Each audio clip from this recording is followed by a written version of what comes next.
숙제가 있어도 좋습니다. 키 때문에. 오늘도 열심히 일하시는 아빠, 엄마. 그런데 산업재해로 인한 하루 평균 사망자 7명. 오늘도 산업 현장에서는 사고가 끊이질 않고 있는데 안전 인프를 만들기 위해 산업안전공단과 함께하는 넘버원 특별기획.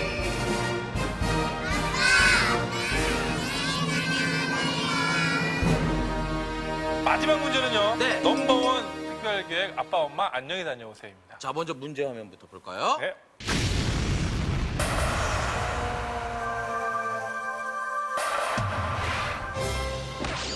우리 몸에서 가장 많이 사용하는 신체인 손과 발. 우리는 항상 무언가를 자르고 작업하거나 무언가를 들고 옮길 때가 많습니다. 그런데 만약 잠깐 방심하게 된다면 손이 기계에 베이고 감기거나 무거운 물건에 발등이 찍힐 수도 있습니다. 이런 사고를 막기 위해 필요한 것이 바로 안전용품. 작업 시에는 손을 보호해주는 안전장갑을 끼고 낙하하는 물건으로부터 발을 지켜주는 안전화를 신어야 합니다. 하지만 귀찮거나 무겁다는 이유로 잘 착용하지 않는 경우가 많아 문제. 그래서 2005년 6월부터는 안전모와 더불어 이것 역시 반드시 착용하도록 법으로 지정됐는데 다음 중 산업 현장에서 반드시 착용해야 하는 이것은 무엇일까요? 정답을 골라주십시오. 안전장갑, 안전화, 안전장갑이냐 안전화냐 결정 양자택일.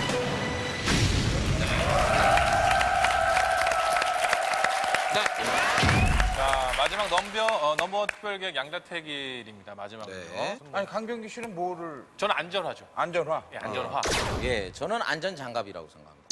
원래는 우리가 2005년 6월 이전에는 면장갑, 목장갑 부르던 호칭이 다양했지요. 그래서 2005년 6월 이후로 법으로 제정이 돼서 이젠 안전장갑이라는 통일된 단어를 사용하게 돼 있습니다. 결정적인 힌트 드릴게요. 산업 현장에서요. 장갑을 끼고 있는 사람들은 일할 때뿐만이에요. 일하거나 장비를 쓸 때나 뭐 손을 쓸 때지 나머지는 벗고 있거든요. 하지만 수많은 사람들이 항상 산업 현장에 머무를 때 하고 늘 있는 신고 건 있어야지 이건. 늘 신고 있어요. 안전하죠. 예. 신었다 벗어서 알 수가 없는. 그렇죠. 저는 안전화라고 생각을 하는데 네.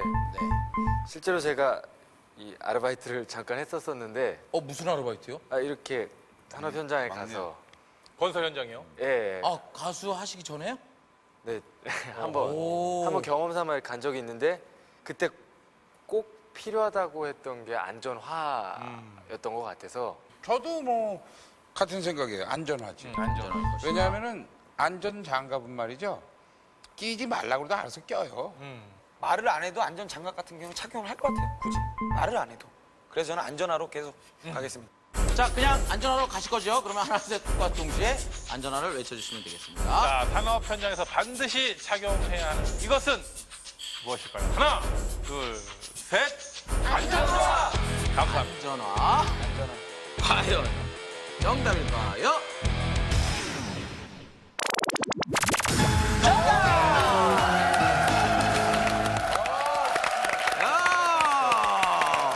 안 걸려드네요. 안 걸려들어요. 어유 그렇고. 예, 정답하면 직접 확인하시죠. 위기 탈출 넘버 원. 2005년 6월부터 안전모와 함께 반드시 착용하도록 법으로 지정된 이것은 무엇일까요? 정답은 안전화입니다.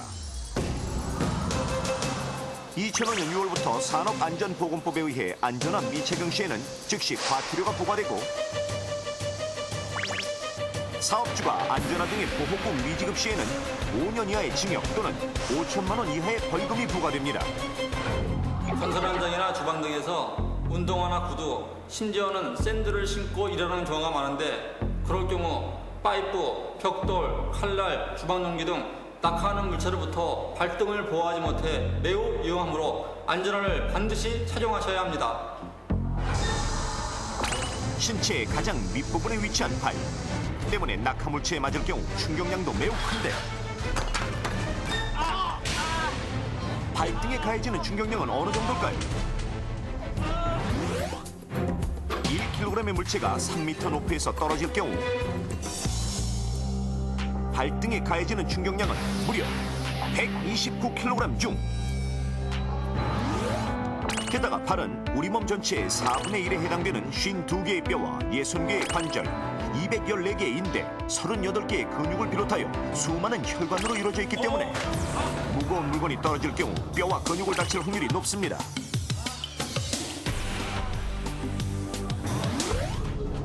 실제로 2004년 2월 20대 김모 씨는 동료와 금속 부품을 옮기다 부품을 떨어뜨려 오른쪽 발등뼈가 으스러지는 사고가 발생했고 2005년 8월 40대 최모 씨는 건설 현장에서 쇠파이프를 옮기던 중 쇠파이프가 발등 위로 떨어져 발에 중상을 입는 사고를 당하기도 했습니다.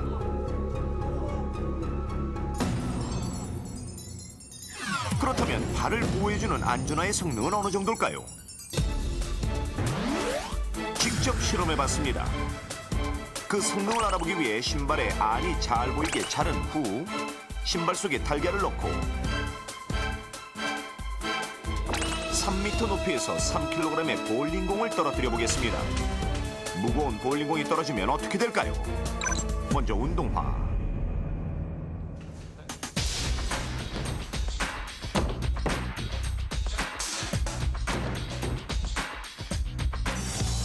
보울링공이 떨어지자 운동화가 납작하게 눌리더니 순식간에 깨져서 터져버린 달걀. 운동화는 달걀을 전혀 보호해주지 못했습니다. 자, 이번엔 튼튼한 가죽 구두로 해보겠습니다.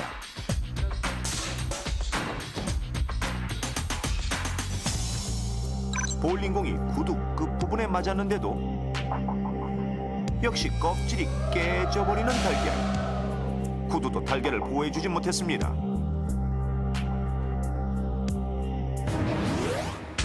그렇다면 안전화는 어떨까요?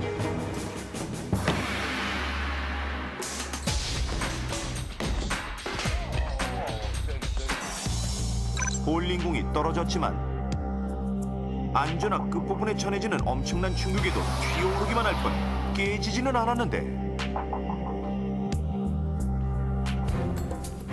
자, 달걀을 꺼내 확인해보니 이런 전혀 이상이 없이 깨끗하게만 한 달걀. 연약한 달걀까지 완벽하게 보호해주는 안전화. 안전화의 발등 부분은 단단한 재질의 특수 덮개로 덮여있기 때문에 무거운 물체가 떨어져도 발등이 다치지 않는 것입니다.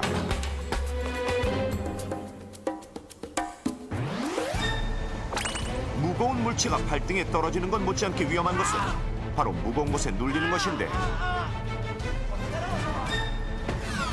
만약 처바퀴에 발이 눌린다면 어떻게 될까요? 직접 실험해 보겠습니다. 먼저 운동화. 무거운 자동차가 발등 위로 지나간 후 신발을 벗기고 확인해 보니 마네킹의 발끝 부분이 떨어져 나갈 정도로 부서지고 발등까지 심하게 금이 생겼습니다. 그렇다면 안전화는 다를까요? 자동차 바퀴가 안전화를